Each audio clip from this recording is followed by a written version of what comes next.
Welcome, everyone, to session 1 of the summit. Tracy, please take it away. Thank you so much. Hello, everyone, and welcome to today's event, Remote Work 2.0 Virtual Summit, Lessons Learned and Best Practices for Workforce Agility. This event is sponsored by Citrix, and we're very grateful to them for making this event possible. I'm Tracy Cook with ReverendMag.com and Virtualization and Cloud Review, and we really appreciate everybody being on the call. Thank you so much for joining us. This summit features 3 sessions with content provided by our editors and hand-picked industry experts. Each session includes a presentation followed by a Q&A session. You can see the full agenda in the slide area of your console now, or you can see it in the Resource tab on your console. Before we begin, let me take care of a few housekeeping details. This event is being recorded and will be available for future viewing. We'll send you an email when the recording is available, and that should be on Monday, August 24th, next Monday. As I mentioned earlier, we'll host a Q&A session after each presentation. Be sure to take this opportunity to get your questions answered by our experts.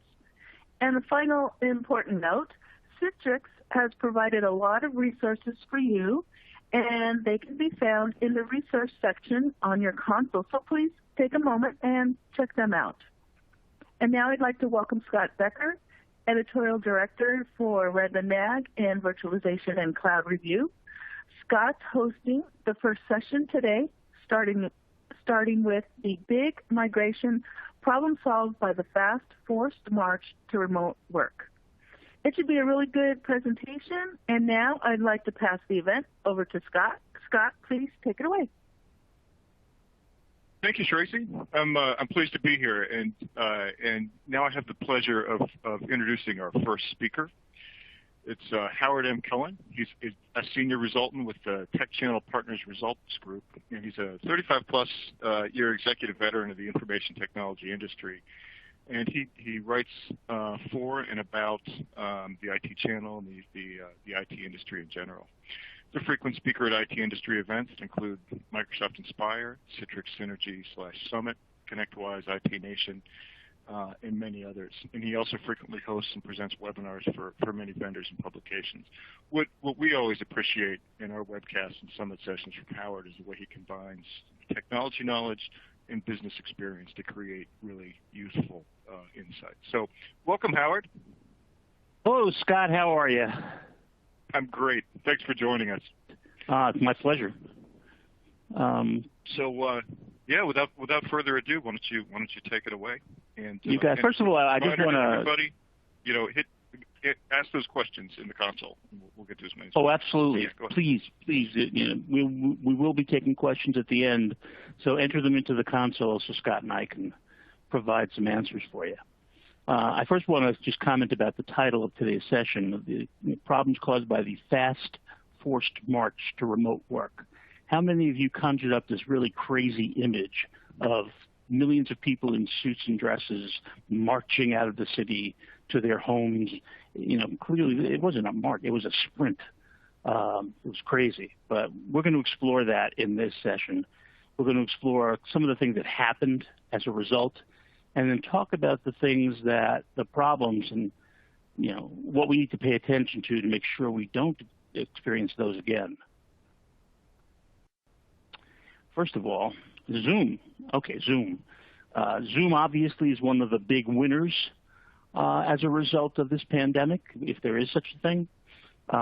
Everybody has seized upon Zoom as their conferencing platform. It's amazing.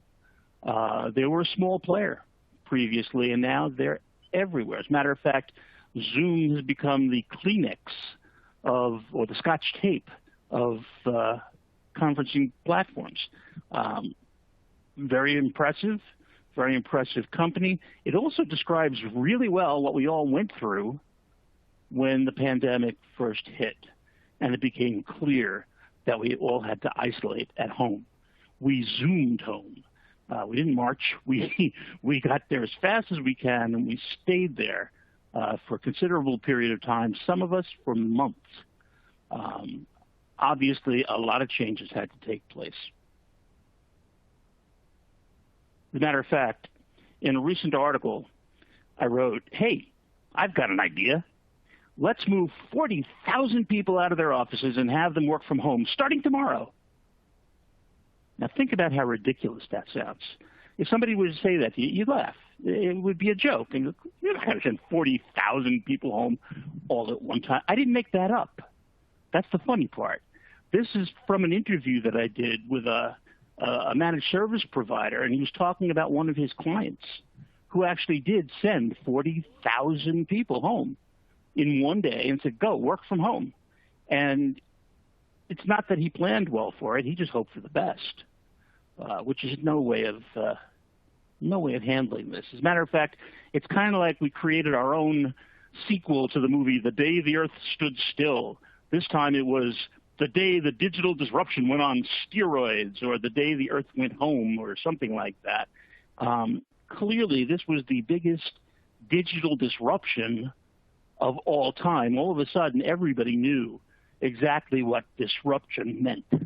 And so we went from just being challenged every day to really being completely disrupted. The question becoming, how disrupted were we?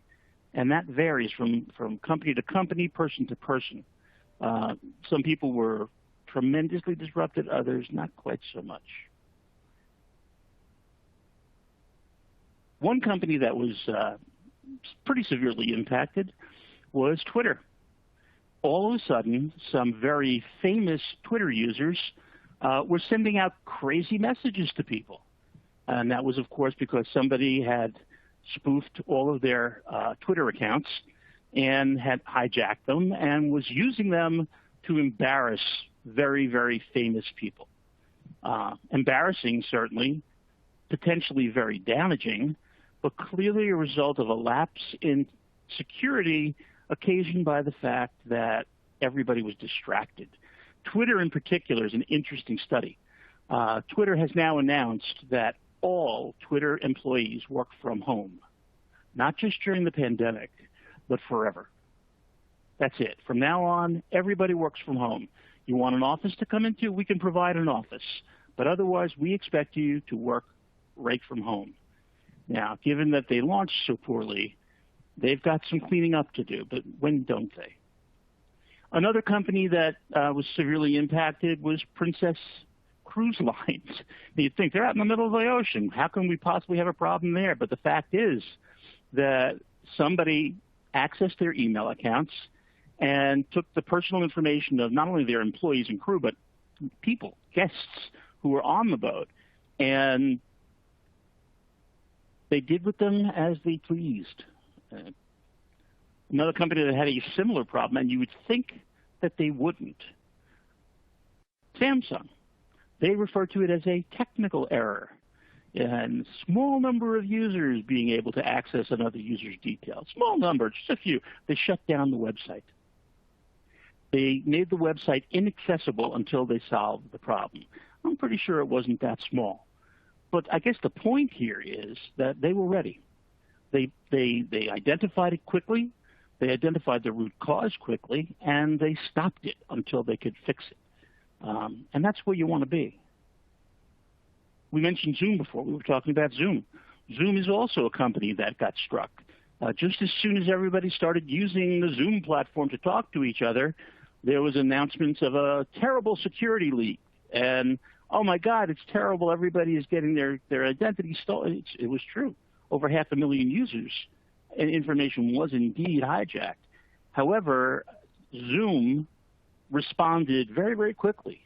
Not only did they change the technology they used to protect their network, they also instituted some new rules, like you have to have a waiting room or a password if you're going to hold a meeting. Starting September 27th, you won't be able to hold a Zoom meeting unless you have either a waiting room or a password in place, because so many people got Zoom bombed, where people out of the blue started showing up in meetings and doing nasty, nasty stuff, rolling videos that you wouldn't necessarily want any of your employees to be watching, at least during the daytime.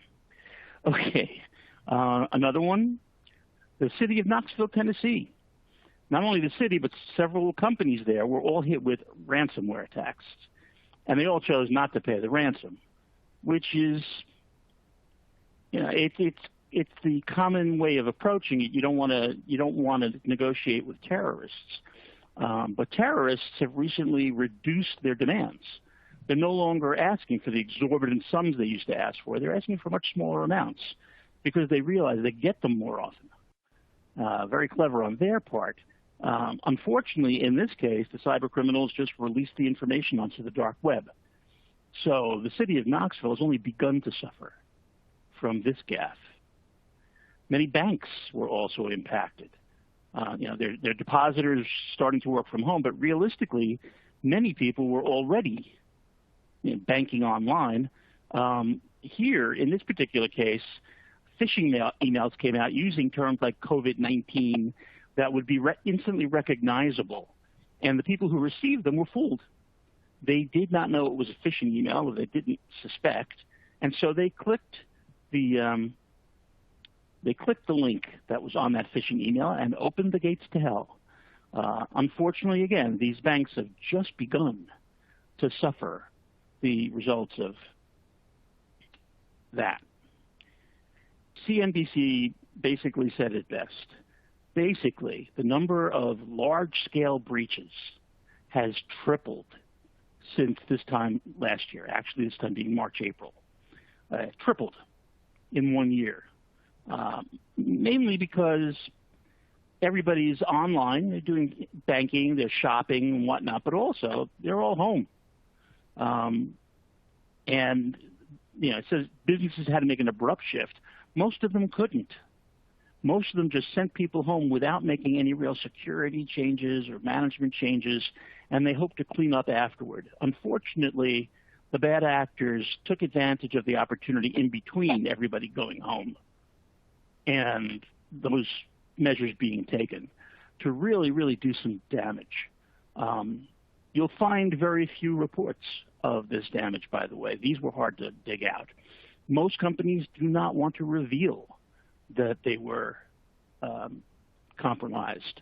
And so you won't see reports of most of the attacks that took place. This leaves us with a very important question, of course. How prepared are we now? I mean, how prepared are we? And when I say we, I mean, first you look at people. How prepared are people to be working from home? Well, the good news is that about a third already work from home. About 35% of the American workforce works from home now. They already do. And so they've got the necessary provisions in place, hopefully, to do that securely and efficiently. And that's great. So we only have 2/3 of the community left to worry about. That's not a small number, but we're on our way, which is great. However, it's important to remember that more than half of employees in general are accessing corporate data using their own smartphone or tablet or laptop. And most of them have not only, security training themselves, but they really have limited security provisions on their devices. Security was never really all that important to them. They didn't think they'd ever get attacked. But now they have corporate data on them. And when they get attacked, your corporate data is being attacked. So therefore, your security policy is out the window. And it's not due to bad intent. It's just due to the way people regard their own personal devices. They need training. They need orientation to how the world changes when they put corporate data on their own device. Companies have also varied in how well they're prepared for people working from home. 43% had a remote work policy in place before COVID-19 hit, almost half, which again, that's very good. That's very good that there was a remote work policy. They were prepared. They knew what the rules were, and hopefully most of them conveyed the rules so that employees knew what they were. However, more than half, 57%, didn't have a policy in place and probably still don't have a policy in place. So there are no rules. There are no guidelines. There's nothing to tell employees, here's what you got to do when you're working from home to make sure that we're all protected. Cloud has been a big boon. It's been a big help. The findings demonstrate that half of the companies that had adopted cloud prior to the pandemic have been best positioned to deal with what's going on right now. They are in a better position because they're much more agile. They can make changes faster, on the fly, really. They're not beholden to a server in a particular place in their office that nobody can get to right now because it's dangerous. They can pretty much access their resources from anywhere.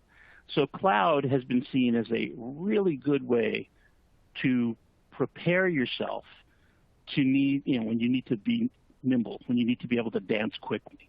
As a matter of fact, 92% of organizations are at least partially in the cloud. They've got a hybrid environment, which means there's only 8% left that are purely on-prem. It's a very, very small number, and I expect to see that number go to 0 in the next few years. There are some holdouts, people who insist it's got to be between my four walls or it's not safe. Cloud has proven them incorrect.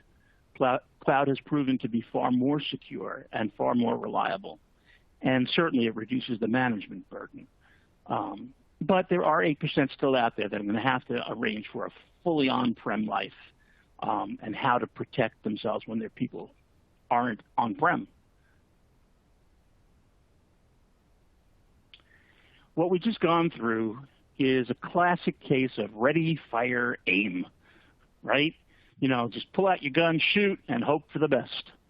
And that sounds bold, all right? It sounds ambitious, aggressive. The sad fact is, though, that most of us were not ready. We were not ready at all. And so we were shooting in the dark. And now we're just trying to figure out how to get the lights on so that we can aim. Fact is, how disrupted your company was completely depended upon how ready your company was. If you were ready, great. You suffered very little disruption.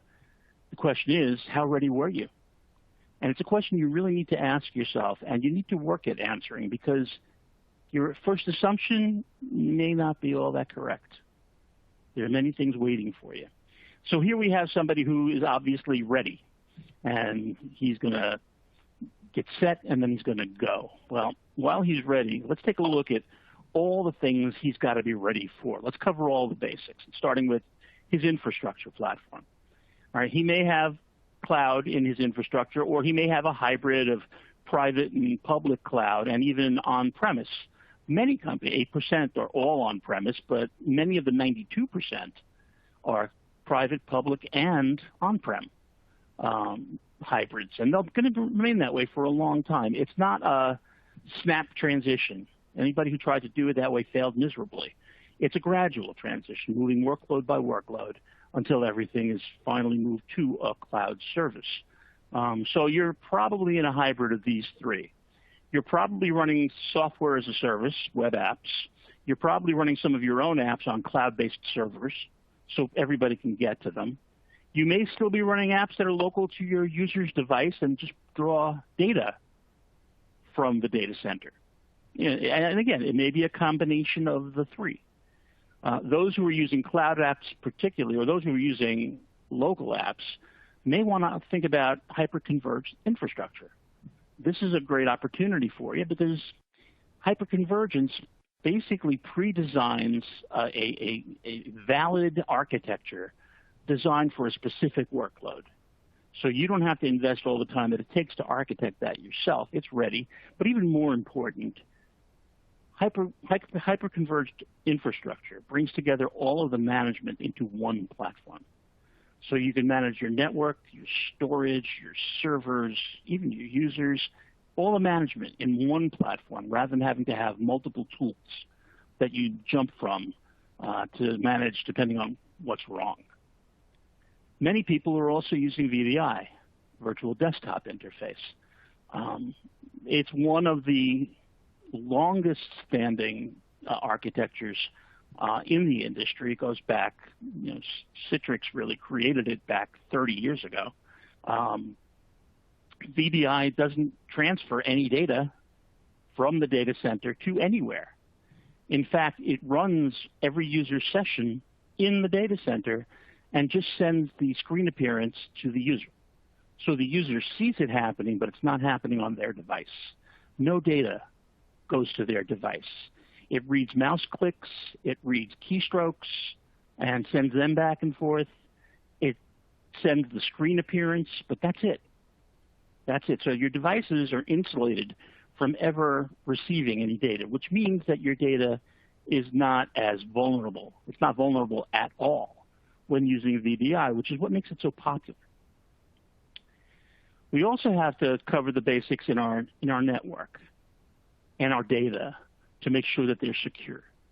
And before anything else, we need to make sure that the data and the network and the endpoints, as a matter of fact, are all secure. Endpoints, particularly when people are working from home, because they are more vulnerable. They're more accessible to those who would appropriate your data.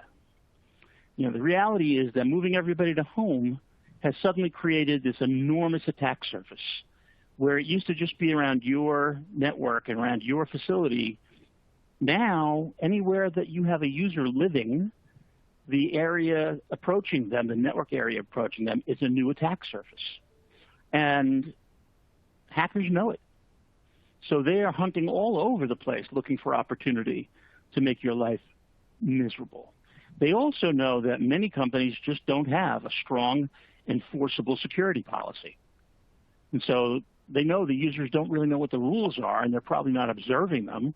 So they're vulnerable. Let's go. Let's go get them. Some companies have wised up and are now actively threat hunting, looking for things before they become anomalies, before they become problems, and heading them off at the pass. Threat hunting is an aggressive way to really get in front of security problems before they become problems. One thing that many companies neglect or don't really pay much attention to is NAC, Network Access Control.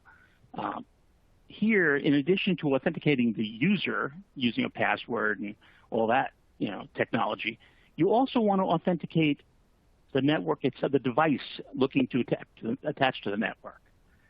You want to make sure that that device has sufficient security provisions. You want to make sure that technically it's capable of attaching to your network and reliable enough to attach to your network. And it has to happen every time. It's not certain connections and not others. All connections. You've got to be sure that you are interrogating each device before you let it connect. So network access control is something that if you're not paying attention to it, this is a good time to get back to it. You now have hundreds or thousands of new endpoints that have little or no protection on them, and if they do have protection, you don't know what it is. This is BYOD on steroids. Let's face it. Everybody is not bringing their own device. They have their own device. They're working on their own device. You're either going to have to upgrade your employees' devices to have appropriate security technology, or you're going to have to replace their devices with your own that are properly configured. You can't just leave it up to whatever security package they happen to get free along with their computer when they bought it. You are faced with the issue also that now corporate data may end up on those devices. They may be desktop computers, laptops, they may just be smartphones, but now all of a sudden there's corporate data on them, which means they become covered under your security policy. And if they're not in compliance, you have a hole in your security policy, and that's not acceptable. So again, you've really got to start paying attention to those endpoints and figure out how to make them valid endpoints one way or another, either fix them or replace them. And if you don't have SIEM, security information and event management, in place to accelerate your ability to action alerts start putting it in now. And get to a place where you can see things as they happen. You can respond to things very quickly as they're happening. This is a critical issue. The speed at which you can reply to a problem may be the difference between it becoming a non-issue or a monumental catastrophe. Also, most home users don't necessarily have a virtual private network built up inside their system. So you're going to have to provide them with one. And their machine's going to have to be able to run it. So that's something you're going to have to look at. When we're talking about VPN, let's just expand it out to all of encryption. Most everybody knows that if you're sending data, the data's got to be encrypted where it goes. Everybody pretty much encrypts their data in transit. What fewer people tend to do, making a mistake, they don't encrypt it at rest in storage. When you have data in storage, keep it in storage encrypted, and keep the encryption keys away from that end of the network. Mainly because if somebody does attack the network and they get through to the server and they steal data, they've got gibberish. That includes, by the way, the government. The government can subpoena your data, and if you look at your cloud contract, it's very likely that they'll just turn the data over. They won't question the subpoena, they won't notify you, and your data will have been appropriated by the government without your knowledge. If they can't do anything with it, they have to approach you to obtain the encryption key. Now, when you're subpoenaed to submit an encryption key, you better well turn it over. But at least now you know, and at least now you can take legal action to protect yourself. So encryption of data at all times, in transit and at rest in storage. Strong password management goes without saying. It's very important when they're all in the office, even more important when they're working from home. You have to have a policy that tells them you can't just use Fido as your password or birthday or what have you. In addition to a strong password, you should definitely be supplying multi-factor authentication. These days, there's no reason not to. You don't need a secure server that coughs up the data every few minutes. You can simply have people use their cell phones. They don't have to have a special fob or other device to do it. They can do it with their own cell phone. They get a 6-digit number, which they have to enter along with their password, and only then can they gain access to the network. Very, much stronger authentication protection than passwords alone. You need to think about preparing for anti-phishing. Ransomware is by far the most popular attack in the security industry today. There are more ransomware attacks than any other kind of attack. And it's because it attacks the user. And the uninitiated user will fall for the ruse. When they get an email that looks like a very official email from a very reliable and well-known sender, and they're asked to click a link, they probably will. And when they do, it opens the door to all kinds of malfeasance. And they regret that they came to work that day. Some regret that they were born that day. Phishing is devastating. And many companies are continuously paying ransoms because they just don't know how to train their users and prepare them to identify phishing emails. It's something you need to focus in on. Get the information, get the training, and make sure your people are fully trained on it. Obviously, antivirus, anti-malware, anti-spam, these are all default. You need to have them. So to have a completely secure network, these are a bunch of things you really need to pay attention to. And if you noted any of them that you're not paying attention to, that made it worth it to come to this session today. Let's keep going. As we're covering all the basics, the next piece is UCaaS, Unified Communication and Collaboration. You have people working. Those people are used to working together in teams. They're very accustomed to gathering into a conference room or what have you, working on a document together, walking over to each other's desks and talking to each other about what they're working on. It's very informal, but it's very effective when they're all in the same place. Now they're not. So you need to replace that informal network with something that's just as comfortable and just as easy to use and just as powerful, if not more so. So unified communication should always begin with chat. Chat is the easiest form of communication between 2 points or more. Everybody can do chat. And as a matter of fact, most of our young people are growing up on chat. It's become as common to them as making a phone call. So chat, you see somebody's presence, you know they're there, send them a chat. You want to be able to make calls or set up quick meetings, either ad hoc or formal scheduled meetings, what have you. In those meetings, you want to be able to use voice. You want to be able to talk to each other. You may want to be able to see each other and have video between everybody. You're certainly going to probably want screen share capability, especially with simultaneous editing. If you've got a team of 12 people all over the planet or all over the town at their own homes working, the ability to be working on a document together is incredible. You can see who's working on what. You can see their initials near where they're working, so you don't clobber each other. But you can save tremendous amounts of time by working simultaneously in parallel rather than passing documents around. So that's a powerful capability that you definitely want to have. Now, everything we've been talking about, all of these applications, all your productivity applications, can be brought together in one place using a workplace platform. There are several, one of which is provided by a vendor whose logo we've just seen a few minutes ago, and you should definitely take a look at it.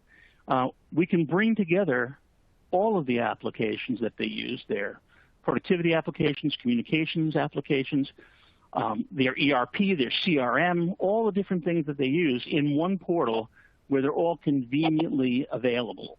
And that portal also creates a uniform experience no matter where they log in from. For those of you who have management who are a bit old-fashioned and they're worried about making sure that everybody's working, how do I know they're working? They're sitting at home. They could be watching TV for all I know. Well, you're right. They could be.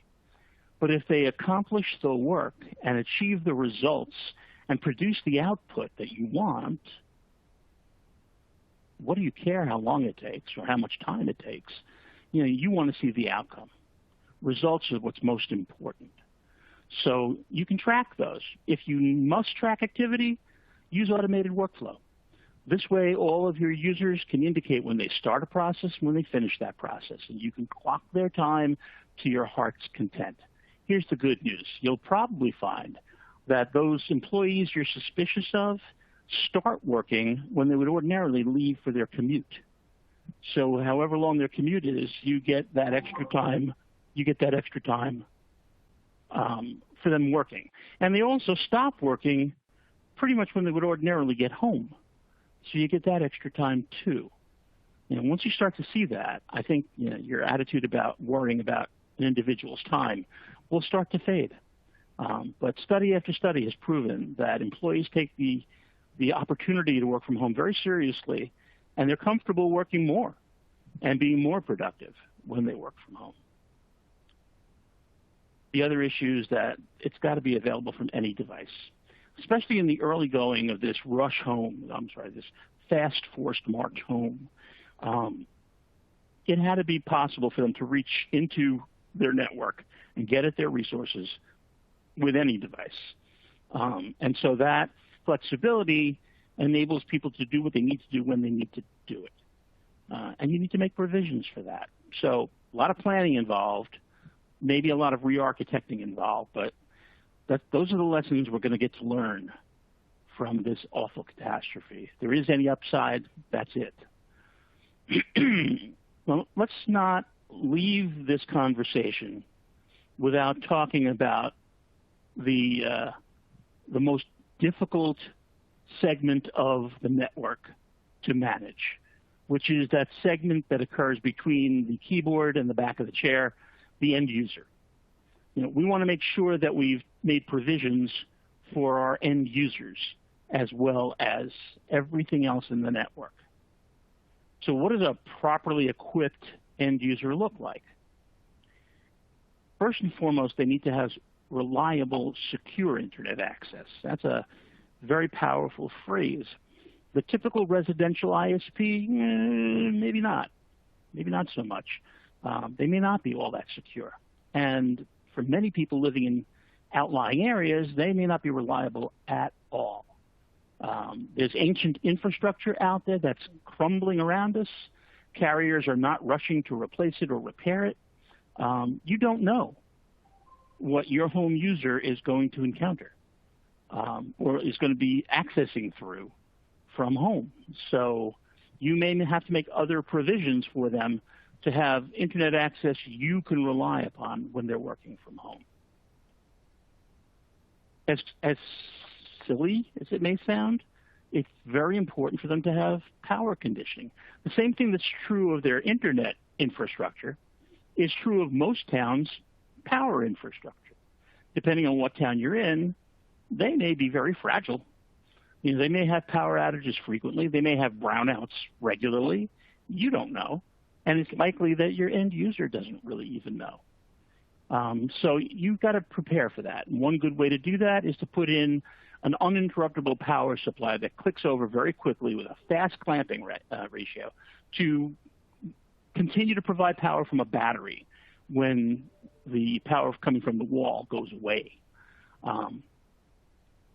Good thing to have no matter who you are.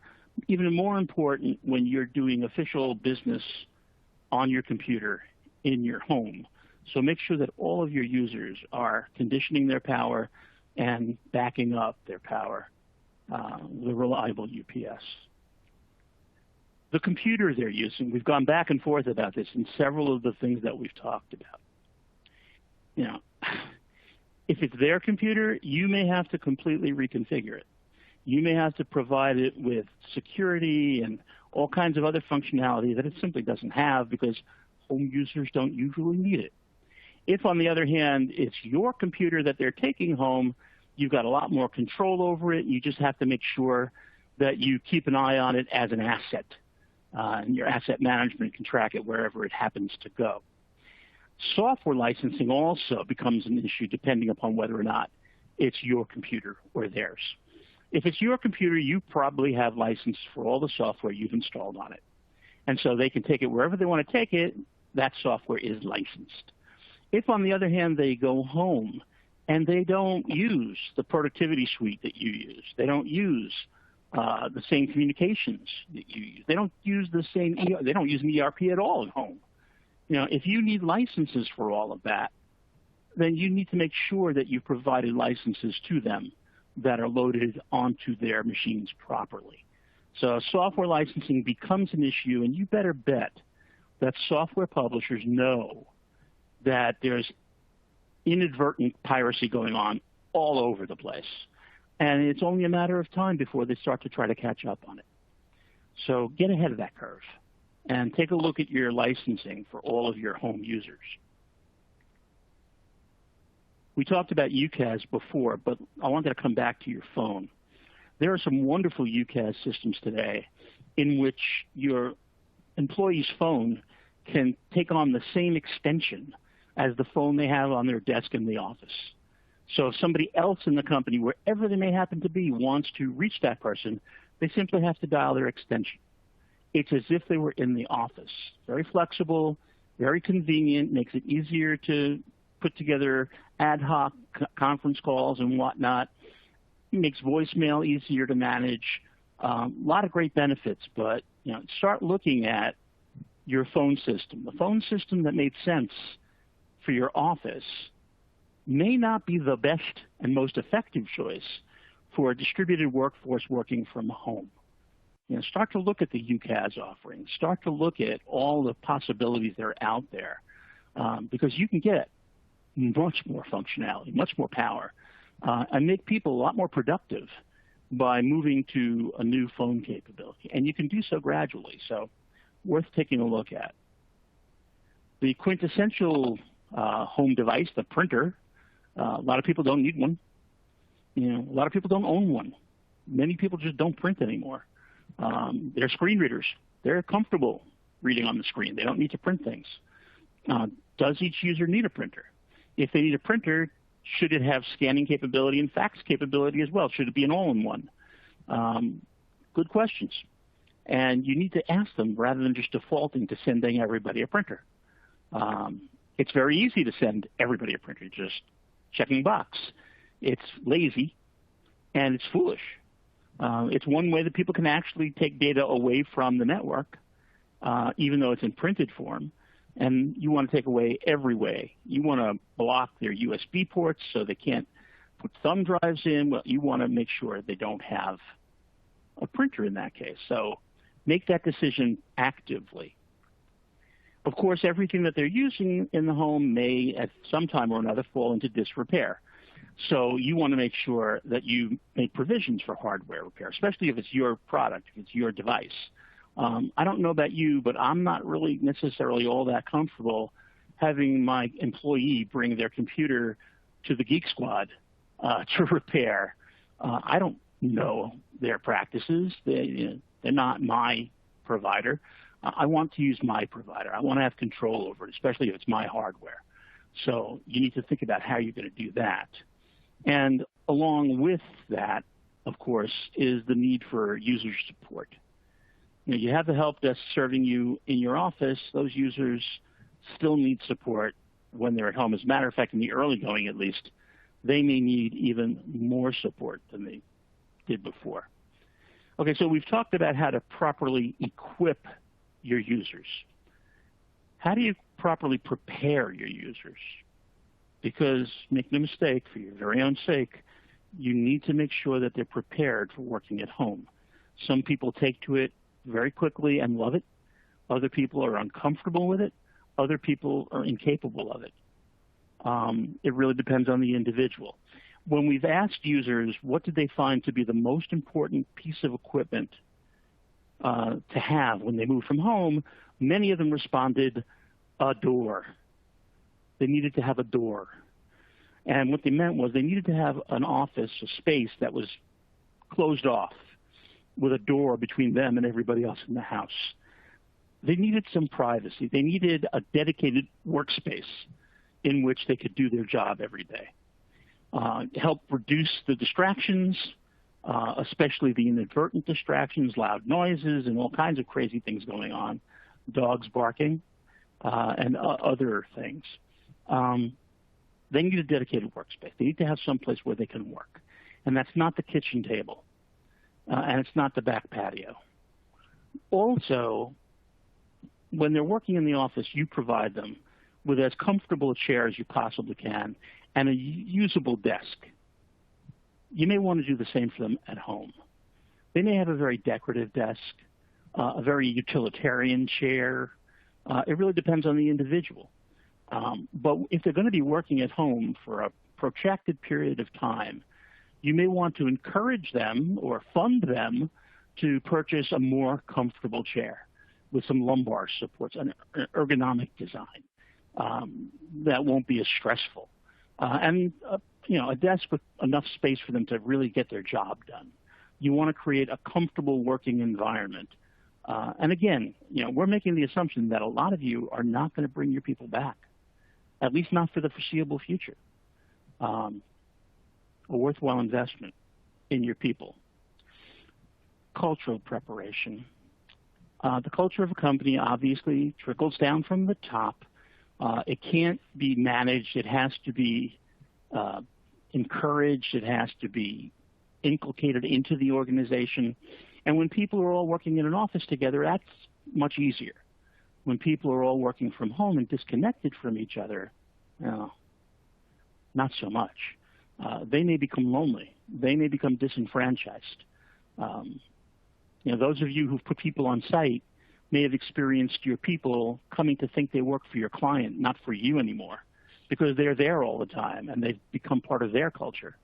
The reason that we rotate people frequently, it's a reason also that we get our people together regularly to socialize together, to get information from people and so forth.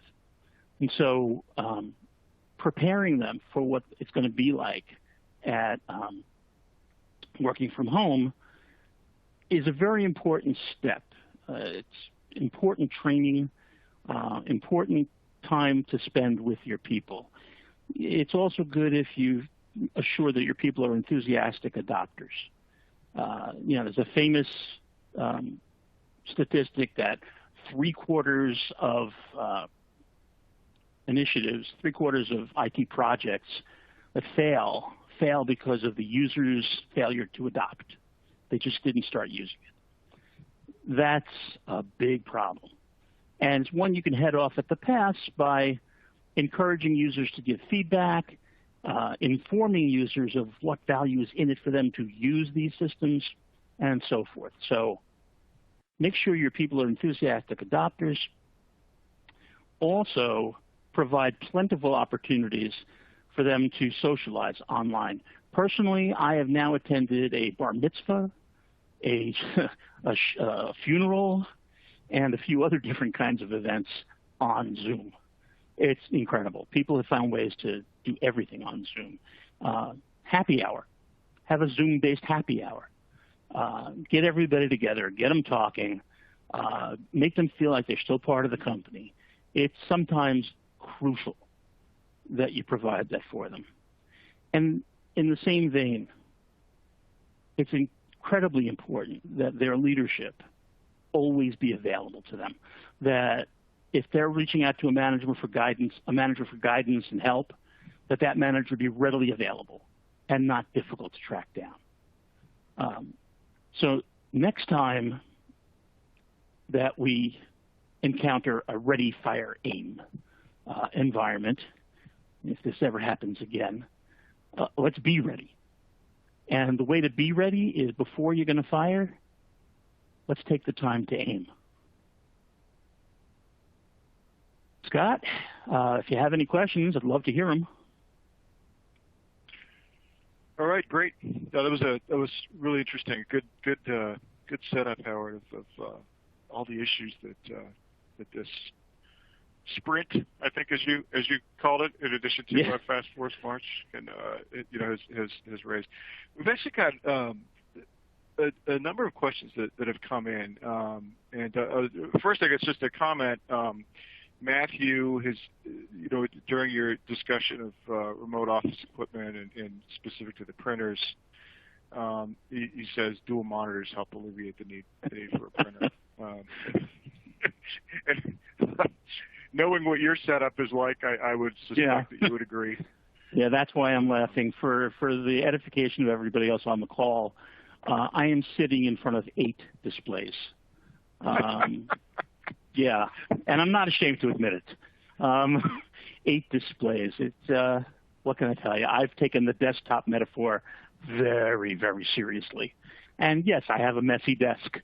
But I'll tell you, Scott, given that it's summer here in Arizona, my office shares a wall with the garage, and I have not been able to work in it. So I work out in the den for a little while on a laptop. And having a single monitor has been driving me crazy. I've recently found a monitor that you affix to the back, the lid of your laptop, and you can slide it out next to your laptop display. So I now have 2 displays on my laptop, and I could not function without it. I'm ashamed to admit I'm spoiled. Yeah, I always feel like if I just open up my laptop somewhere else, in the house, I feel like I'm not really working if I don't have more than two or 3 screens. And even more important, your wife probably doesn't think you're working. And so she can have all kinds of conversations with you, which my wife does, but that's neither here nor there. Well, that's retreating back to the office and the door that you mentioned. Alan came up. Alan has an interesting question.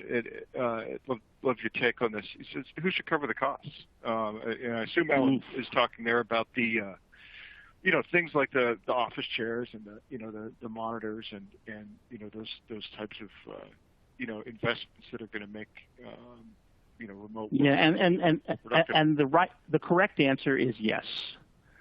Somebody should cover the costs. It's a difficult question to answer. It depends on the nature of the business. It depends upon the nature of the company. I hate to say it, but it also depends on what the company can afford, especially with the severe financial impact that COVID has had on many companies. You need to be sensitive to that. Clearly, if you're using company equipment, the company should take responsibility for maintaining their equipment. Communication lines, it's a work expense. It's deductible. Some corporate CFOs would make the case that means there's no reason the employee shouldn't cover it. Others would say, yeah, well, we should be covering that and take the tax advantage along with it.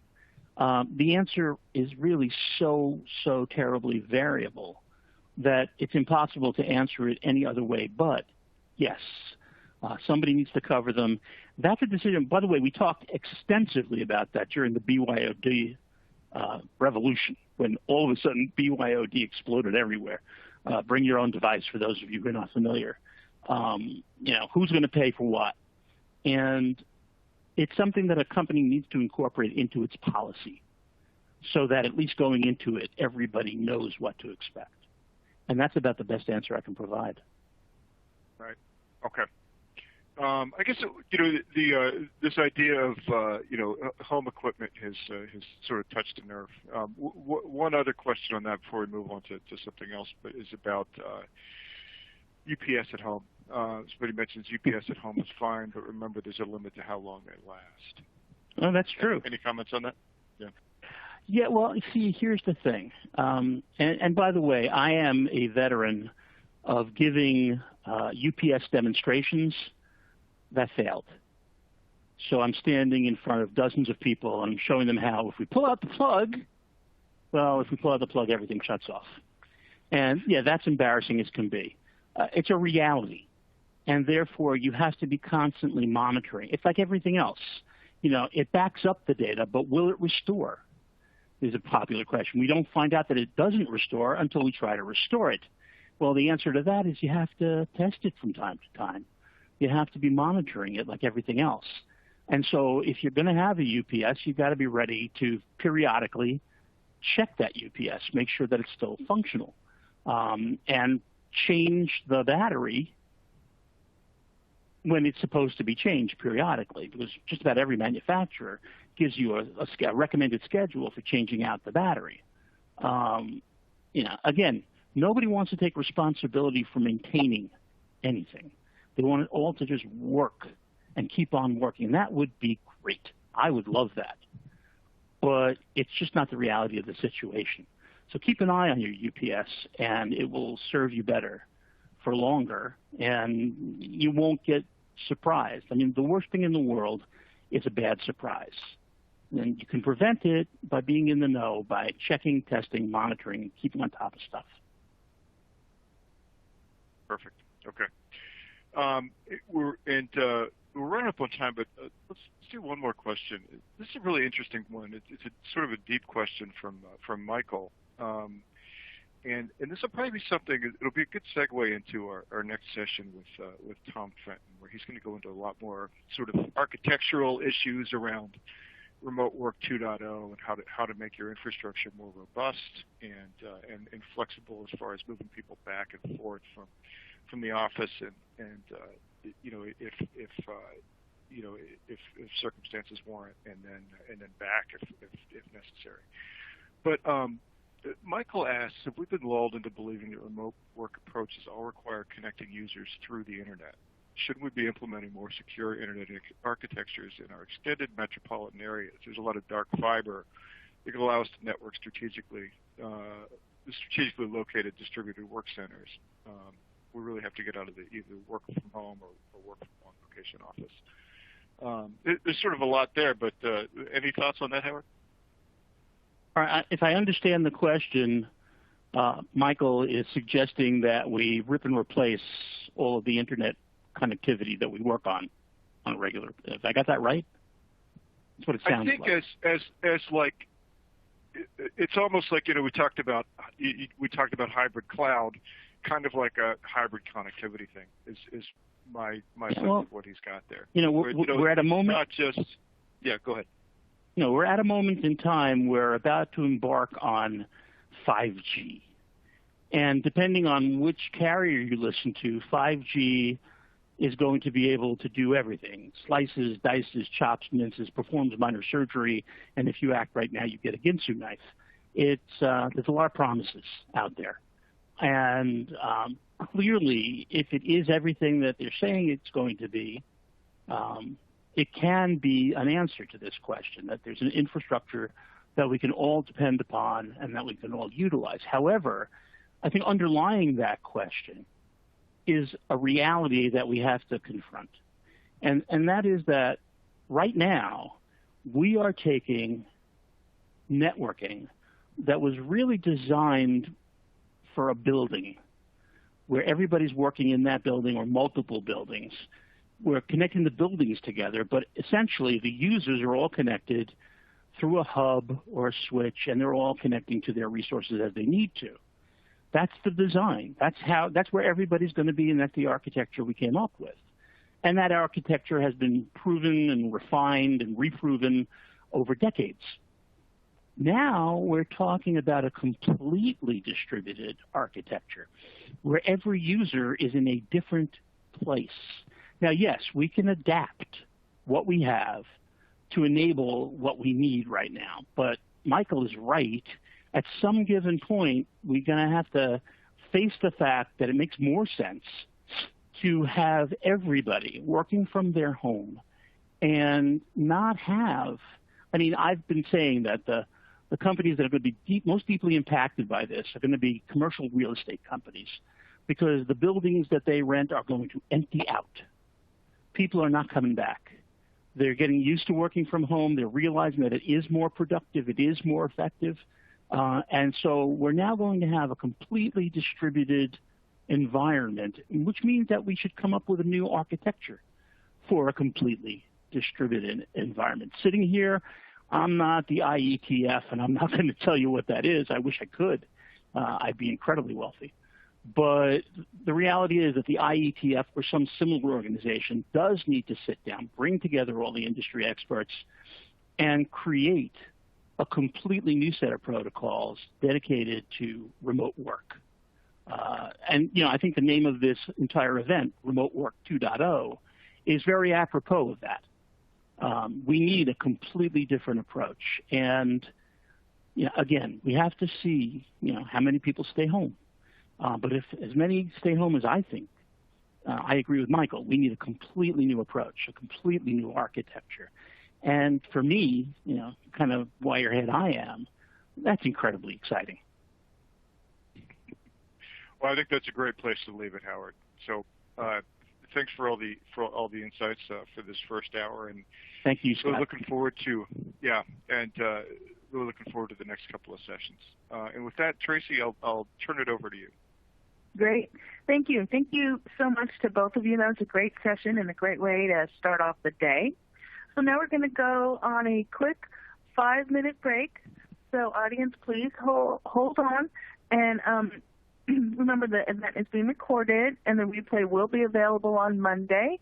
And we'll be back in just a few minutes for the next session, Architectural Options, an overview of different ways to enable remote work. Hold tight, and we'll be right back.